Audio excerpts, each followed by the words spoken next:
প্রশংসা করে লাভ বান্দার না আল্লাহর। কেউ যদি প্রশংসা আল্লাহ পাকের করেন তাহলে প্রশংসা করলে বান্দার লাভ না আল্লাহর লাভ। বুখারী শরীফ হাদিস নাম্বার 755 নম্বর হাদিস। দেখেন কার লাভ হয় একটু দেখেন। 755 নম্বর হাদিস বুখারী শরীফের। আল্লাহ রাসূল সাল্লাল্লাহু আলাইহি ওয়াসাল্লাম সালাত আদায় করছেন মসজিদে নববীতে। মসজিদে নববীতে সালাত আদায় করেছেন। আল্লাহ রাসূল সাল্লাল্লাহু আলাইহি ওয়াসাল্লাম রুকুতে গেলেন। রুকুতে যাওয়ার সময় বললেন সামি আল্লাহু লিমান হামিদা। আমরা আল্লাহ রাসূল রব্বানা ওয়া লাকাল হামদ পর্যন্ত শিক্ষা দিয়েছেন এবং সাহাবীরা এই পর্যন্ত পড়তেন। একজন সাহাবী কে যেন পিছন থেকে জোরে জোরে বললেন হামদান কাসীরান তাইয়্যিবান মুবারাকান ফি। অতিরিক্ত এই তাসবিহে আল্লাহর প্রশংসা বাড়িয়ে করলেন।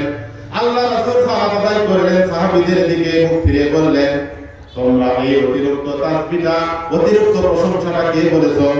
একজন সাহাবী বলেন রাসূলুল্লাহ আমি এটা বলেছি, আমার অল্প অল্প তাসবিহ পাঠ করে অল্প অল্প প্রশংসা করে আমার মন ভরে না, আমি এইজন্য বেশি একটু বাড়িয়ে বলেছি হামদান কাসীরান তাইয়্যিবান মুবারাকান ফি, আমি বাড়িয়ে বলেছি।